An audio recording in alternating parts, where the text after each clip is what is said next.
cómo son las cosas. Entonces acá sale el espíritu, salen tres personas, que es una sola, el espíritu, el alma y el cuerpo, y dice, en el pecho del espíritu dice lleno del poder divino, en el pecho del alma dice lleno de sí mismo, y en el cuerpo dice lleno del espíritu o de la carne. A los pies del espíritu dice, para manifestarse necesita pasar por el alma, y esto es lo que hemos venido enseñando. O sea, nosotros no podemos pretender que nos llenemos del espíritu si no estamos llenos del alma. Para poder llegar a ser una persona espiritual, tengo que erradicar la parte almática, lo sentimental, el raciocinio, lo tengo que sacar de mi vida. Por eso enseñamos que la espada de doble filo, la función de la espada de doble filo, es poder partir el alma y el cuerpo, que están juntos. El hombre natural, la Biblia habla del hombre natural, y el hombre natural nosotros cuando sin Cristo somos hombres naturales, y hemos llegado a la tierra y el alma y el espíritu están aunados, son uno. Por eso necesita la espada de doble filo, para que, la Biblia dice, para que parta el alma y el espíritu, para partir, usa la palabra, ¿no? Entonces necesitamos que esa espada de doble filo pueda partir, pueda separarnos el alma del espíritu. Entonces cuando el alma, ¿por qué? Porque la gente almática que le decimos cree que es espiritual. ¿Se entiende esto lo que estoy diciendo? Por ejemplo, cree que con hacer acciones, con limpiar la iglesia, con ayudar a alguien, con colaborar con dinero, creen que eso es una acción espiritual. ¿Se entiende? Pero las acciones espirituales vienen del espíritu. Cuando una persona es espiritual, tienen que pasar cosas sobrenaturales en su vida. Y a través de su vida tienen que acontecer cosas sobrenaturales. ¿Se entiende lo que estoy diciendo? O sea, no pueden pasar cosas comunes y corrientes. Tienen que acontecer cosas sobrenaturales. Eso provoca una persona espiritual. Como es que Pedro caminaba por las calles de la ciudad y la gente sacaba a los enfermos para que, aunque sea la sombra de Pedro, los tocase y fuesen sanados. Entonces, ¿de qué nos habla? ¿Pedro era carnal o era espiritual? Espiritual. El hombre era tan espiritual que todo lo que estaba cerca de él era sanado. ¿Sí? ¿Está acá o no? Ahora, ¿cómo llego a ser espiritual? Llego a ser espiritual llenando mi alma. Llenando mi alma. Eso ya lo vimos, lo analizamos. Lo hemos ido profundizando, lo hemos ido predicando, lo hemos ido enseñando hasta hace unos domingos atrás. Ahora quiero hablarles un poquito de la llenura del Espíritu y vamos a hablar un poquito de algunos conceptos. Primero vamos a deshacer algunos pensamientos que nosotros tenemos. Es muy importante que usted entienda que nosotros nacemos con el Espíritu de Dios dentro nuestro, pero en una condición de dormido, como si estuviese muerto. ¿Se entiende esto? ¿Lo entiende esto? ¿Puede decir amén? O sea, nuestro espíritu está, el Espíritu de Dios en nosotros, el soplo, está, pero muerto, está como dormido. Es decir, está inerte, sin acción. ¿Se entiende? Porque está abrazado al alma. Y lo que moviliza al hombre es su alma, es sus propias decisiones, sus propios pensamientos, pero no los pensamientos de Dios. Por eso la Biblia dice que nosotros a la palabra, para que la palabra se convierta en espada, nosotros a la palabra la tenemos que poner por obra, la tenemos que practicar, la tenemos que poner en acción. Es la única manera de que la palabra se convierta en espada y pueda partirnos entonces y separarnos el alma del espíritu. tiene que partirnos la espada de doble filo. ¿Está acá? Sí, gloria a Dios. Job 32, versículo 8, en la Nueva Traducción Viviente.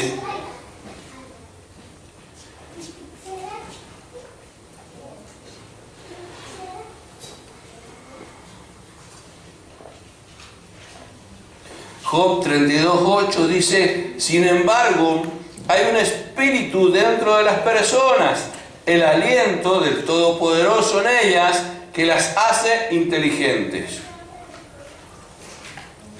O sea, el espíritu está y es lo que nos provoca la inteligencia, ¿sí?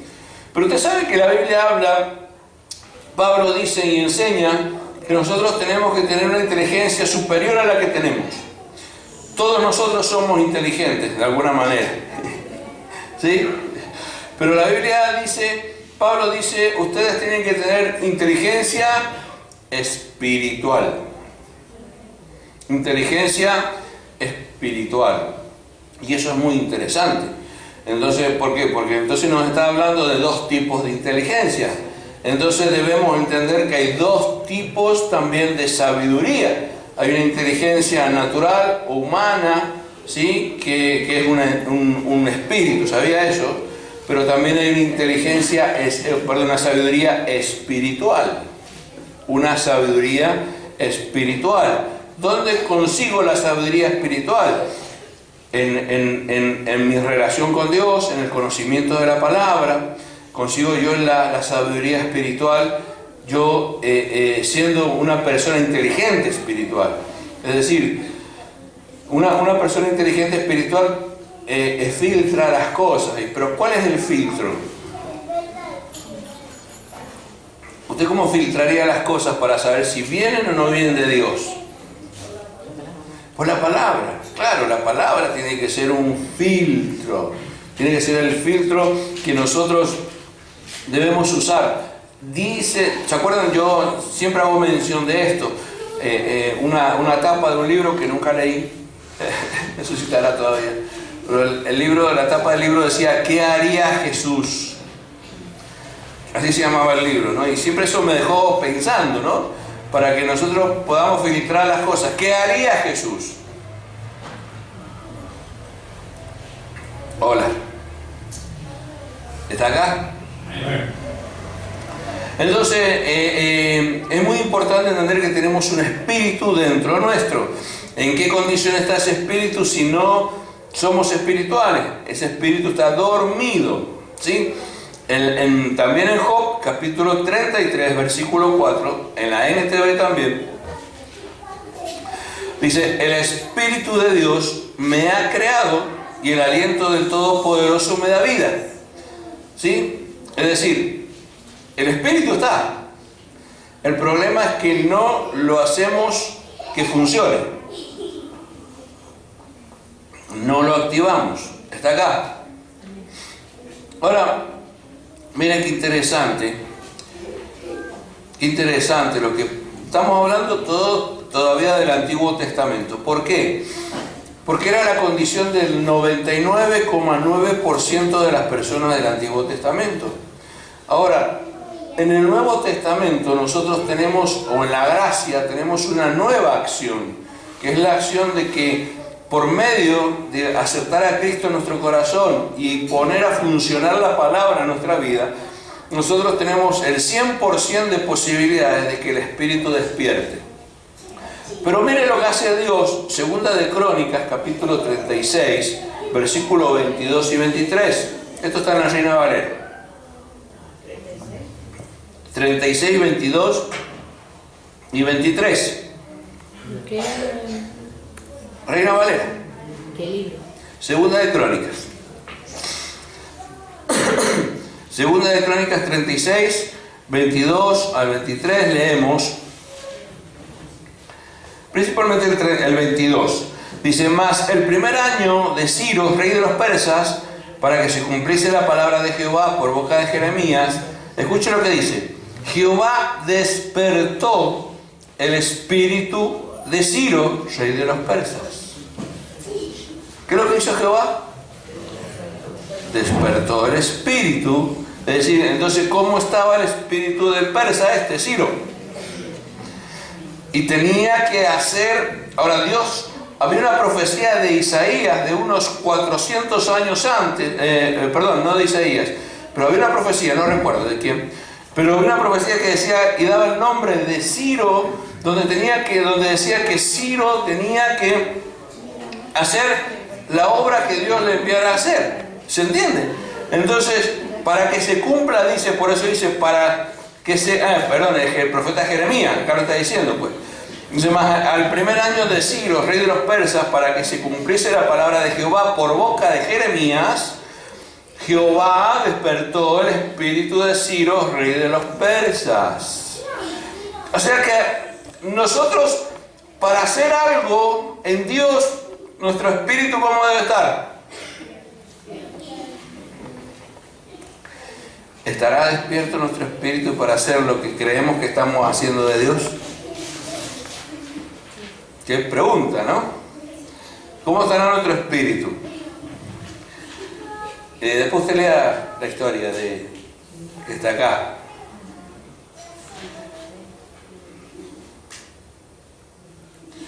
Esdras 1:5, también de la Reina Valera.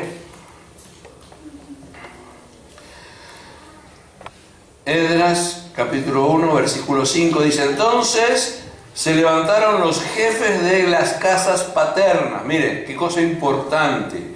Una de las cosas para que el espíritu pueda fluir, tienen que levantarse ¿quiénes? Los jefes de ¿quiénes? De las casas paternas. Dice, se levantaron los jefes de las casas paternas de Judá y de Benjamín, y los sacerdotes y levitas, todos aquellos cuyo espíritu... Entonces, ¿cómo estaban los espíritus antes de Dios en esas personas? Estaban dormidos. Entonces, qué importante entonces que usted y yo despertemos el Espíritu de Dios que está en nosotros. Pero apóstol, yo hablo en lenguas, no tiene nada que ver con un espíritu despierto.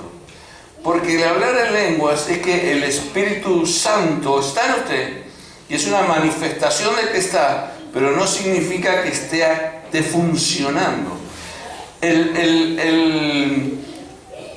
que hace el RCP en el espíritu nuestro, ¿sabe lo que es el RCP?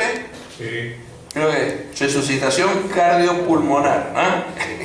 El que lo está activando al Espíritu de Dios que está en nosotros es el Espíritu Santo. Cuando Adán y Eva estaban en el Edén antes de pecar, el espíritu de ellos estaba vivo.